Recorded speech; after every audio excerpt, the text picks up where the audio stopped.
और चलिए बात सोनपुर की सरिता हत्याकांड की करते हैं। सोनपुर की सरिता को उसके पति ने मौत के घाट उतार दिया। बेखौफ सत्येंद्र ने शव को मायके के दरवाजे पर फेंककर आराम से फरार हो गया। पूरे मामले में बिहार पुलिस पर भी गंभीर सवाल उठे। दारोगा संतोष से भी आरोपी की नजदीकी की बात कही जा रही है। माना जा रहा है कि खाकी के दम पर ही सत्येंद्र अब तक बचा हुआ है। बड़ा सवाल है कि आखिर दारोगा से पूरे मामले में पूछताछ कब होगी, कब तक हत्यारे को पकड़ा जा सकेगा। दिखाते हैं आपको ये रिपोर्ट।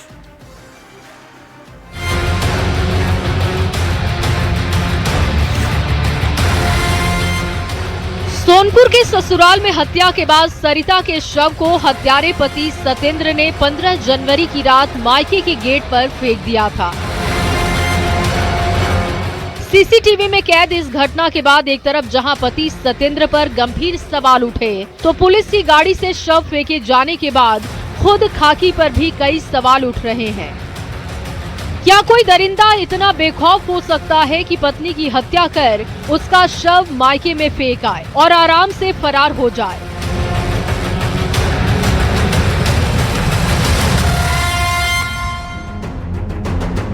बिहार पुलिस ने गाड़ी को जब्त तो कर लिया, लेकिन अभी तक सत्येंद्र का सुराग नहीं मिल सका है। गाड़ी से जांच के दौरान बाल मिले हैं, जिसकी जांच के लिए लैब भेजा गया है, लेकिन कई सवालों के जवाब अभी भी नहीं मिल रहे। एफएसएल टीम के साइंटिस्ट को हमने बुलाया है और आप लोगों के समक्ष गाड़ी की जांच की गई और जो भी साइंटिफिक एविडेंस उनको मिला उसको लिफ्ट किया गया है और ये गाड़ी अभी हम लोग हैंड ओवर करेंगे सारण पुलिस को। सारण पुलिस से टीम भी आई हुई है। सरिता हत्याकांड में पुलिस कार्रवाई का दावा कर रही है, लेकिन आरोपी सत्येंद्र परिवार के साथ फरार है। सोनपुर में करताहा बुजुर्ग गांव में जब न्यूज 18 की टीम पहुंची तो कई चौंकाने वाले खुलासे हुए। सत्येंद्र ने पहले भी 2 शादियां की थी। उसकी दोनों पत्नी उसे छोड़कर जा चुकी हैं। दूसरी पत्नी से उसे एक बच्ची भी है जो मां के साथ ही रहती है। ये भी खुलासा हुआ कि सत्येंद्र की पुलिस महकमे में अच्छी पकड़ थी। पुलिस वालों का उसके घर आना जाना था और दारोगा की गाड़ी का इस्तेमाल भी वो करता था। सरिता की हर किसी ने तारीफ की, लेकिन सत्येंद्र पर दबी जुबान में बहुत कुछ लोग कह गए। वो लड़की तो अच्छा, हम लोग तो बात भी करती थी, इतना अच्छा से वो बात करती थी। इसलिए उस दिन से मेरा कान में एक ही आवाज गूंजता है, दीदी दीदी बोलते रहती थी। अच्छा, आपको दीदी बोलती थी? हाँ, दीदी बोलती थी। लड़की तो बहुत अच्छी थी, स्वभाव के हर चीज से परिपूर्ण थी और जो है से इसमें कमी है। इसमें कमी। शराब उराब का भी काम करता था? जेल पहले करता था, पहले जेल भी गया। ये जेल भी गया। सरिता की हत्या के बाद फरार सत्येंद्र आखिर क्यों बेखौफ है? आराम से कैसे फरार हो गया? अगर इसकी तह तक जाए तो खाकी का मिला साथ इसकी बड़ी वजह दिखती है। सत्येंद्र का साथ देने का आरोप दारोगा संतोष रजक पर है। ऐसा क्यों कहा जा रहा है, आपको ये भी बताते हैं। सरिता के पति का दोस्त दारोगा संतोष रजक है, जिसकी गाड़ी का इस्तेमाल सरिता का शव फेंकने में किया गया। दारोगा संतोष करताहा थाना में भी 8 से 10 महीने रह चुका है और आरोपी सत्येंद्र भी करताहा का ही रहने वाला है। दारोगा की गाड़ी का अक्सर सत्येंद्र ही इस्तेमाल करता था। ये खाकी की दोस्ती का ही असर है कि हत्या के बाद से अब तक सत्येंद्र का बाल बाका भी नहीं हो सका है। इस हत्याकांड में दारोगा संतोष रजक पर भी शक है।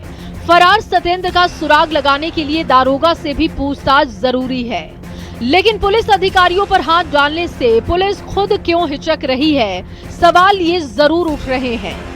दारोगा से कब पूछताछ होगी, सत्येंद्र का कब सुराग मिलेगा और सरिता के हत्यारों को कब कड़ी सजा मिलेगी, इसका जवाब हर कोई जल्द से जल्द चाहता है। न्यूज 18 के लिए सोनपुर से प्रफुल्ल की रिपोर्ट।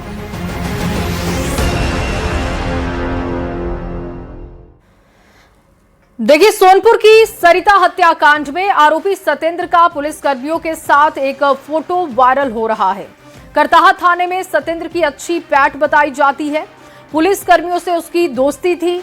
माना जा रहा है कि यही वजह है कि हत्या के बाद घर से 30 किलोमीटर दूर जाकर सत्येंद्र ने सरिता के शव को फेंका था। जो तस्वीर वायरल हो रही है उसमें सत्येंद्र 2 पुरुष पुलिसकर्मी, एक महिला पुलिसकर्मी के साथ आपको खड़ा हुआ दिख रहा है। सत्येंद्र शराब के एक मामले में जेल भी पहले जा चुका है। दारोगा संतोष रजक से दोस्ती की वजह से थाने के दूसरे स्टाफ से उसकी बनती थी। इलाके में धौस भी वो जमाता था।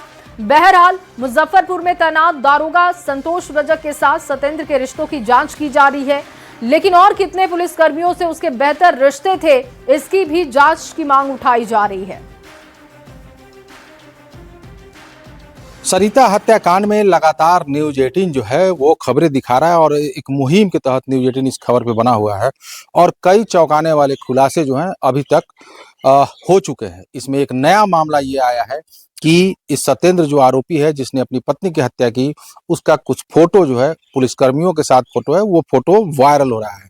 मैं आपको बता दूं कि सत्येंद्र पर न सिर्फ पत्नी की हत्या का आरोप है बल्कि उस पर 3 अन्य मामले भी दर्ज हैं और शराब के मामले में भी वो जेल जा चुका है। बावजूद इसके वो थाने पे आता था, थाना पदाधिकारियों की से उसकी अच्छी पैठ थी। इसी का नतीजा है कि संतोष रजक जो दरोगा थे वो जब यहाँ थे तो उसका आना जाना था और इसी कारण से संतोष रजक की स्कॉर्पियो भी जो है वो सत्येंद्र इस्तेमाल करता था। तो कहीं ना कहीं एक बड़ा सवाल है पुलिस पे कि जिन पुलिसकर्मियों के साथ उसकी तस्वीर है, क्या उनकी जांच होगी, क्या इस मामले में बाकी जो तथ्य सामने आ रहे हैं उस पर कुछ कार्रवाई होगी।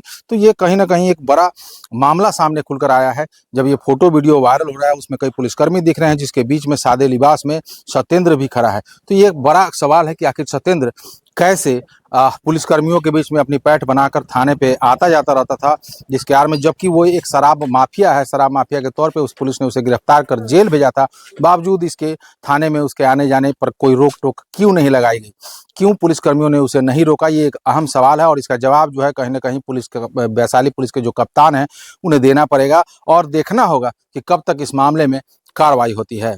प्रफुल्ल कुमार, न्यूज 18 करता।